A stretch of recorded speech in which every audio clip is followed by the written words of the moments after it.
প্রান্তরে প্রান্তরে ওই কাফেররা পালাচ্ছিল। একজন কাফের আরেকজন কাফেরকে জিজ্ঞেস করছে, সংখ্যায় আমরা বেশি, মুসলমান সংখ্যায় কম, পালাচ্ছিস কেন? বলে পালাবো না, তাদের গর্দান উড়িয়ে দিয়েছি, কিন্তু হাত থেকে কোনো তলোয়ার পড়ে নাই।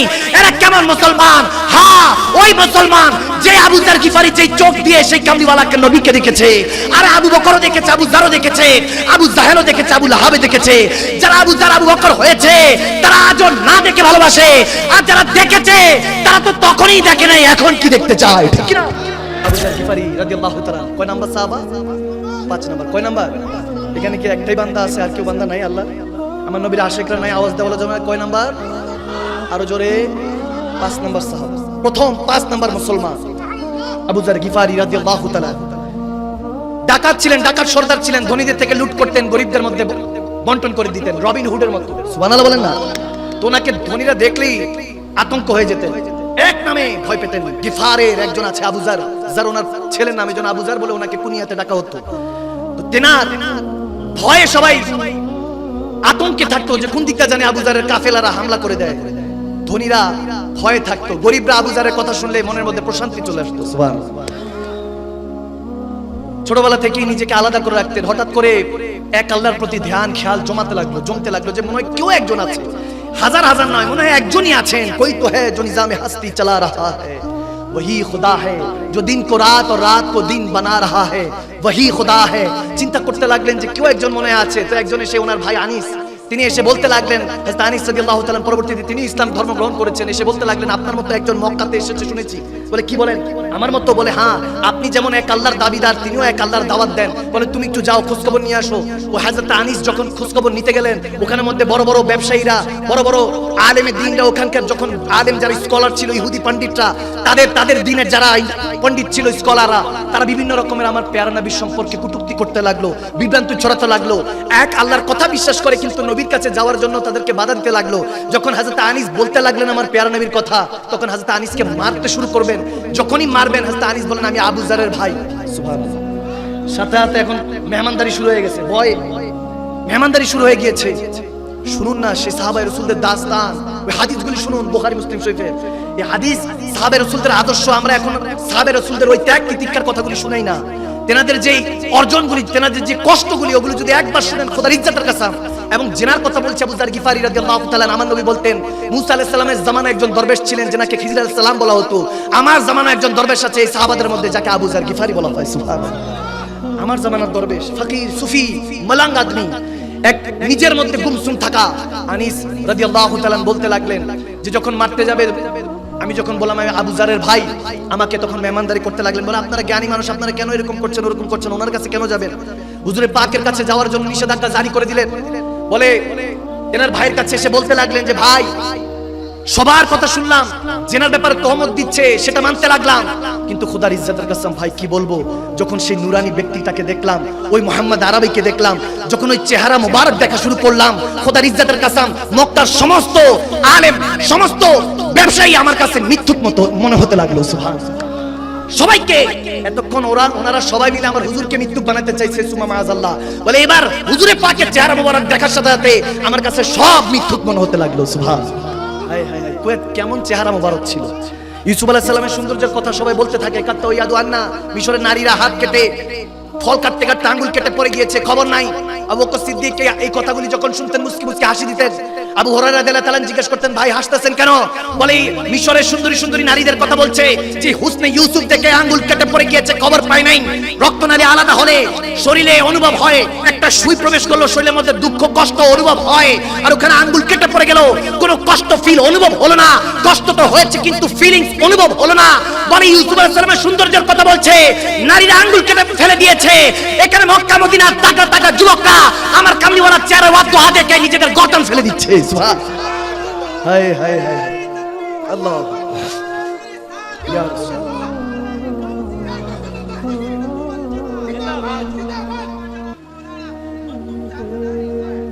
এক জায়গায় আগুন লাগছে, আমার নবীর আগুনটা এক জায়গায় লাগছে, ইনশাআল্লাহ সব জায়গায় লাগবে।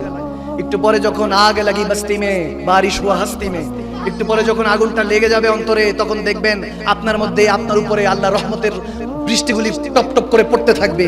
কসম করে বলছি মাওলা আপনাকে ছেড়ে দেন নাই, কখনো ছেড়ে দেন নাই। ওই নবীর দামানে আসেন, তাহলে মালিক ও খালিকের নিয়ামত সম্পর্কে, বরকত সম্পর্কে বুঝতে পারবেন। অঢাল টাকা পয়সা হয়ে গেলে, অনেক বড় বিজনেসম্যান হয়ে গেলে, রাজনীতিবিদ হয়ে গেলে, স্কলার হয়ে গেলে সে সফল নয়। সফল হলো সেই ব্যক্তি যার সাথে আমার নবীর কানেকশন আছে, যিনি চোখ বন্ধ করলো প্যার নবীকে দেখতে পান আল্লাহর হুকুমে, চোখ খোলা রাখলো আমার নবীকে দেখতে পায়। সুবহানাল্লাহ। তাদের অন্তর জিন্দা হয়ে গিয়েছে। আপনি ভাবতে পারেন এই সরজমিনের মধ্যে আল্লাহ ওয়ালারা নেই, ইউ আর অ্যাবসলিউটলি রং। আপনি তাহলে ভুলের রাজ্যে বসবাস করছেন।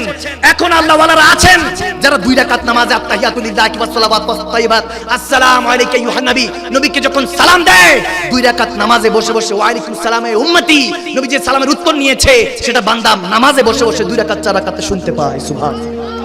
এখন ওই বান্দা আছে, খুঁজতে হবে আপনাকে তালাশ করতে হবে। এমনি ভাবে আবু যার গিফারি তালাশে বের হলেন। যখন তালাশে বের হলেন, মক্কায় পৌঁছাতে না পৌঁছাইতে সবাই জিজ্ঞেস করতে লাগলেন। পোশাক আশাক একটু দরবেশানা পরে ফেলেছেন, নিজের ওই সমস্ত সব পোশাক ছেড়ে দিয়েছেন।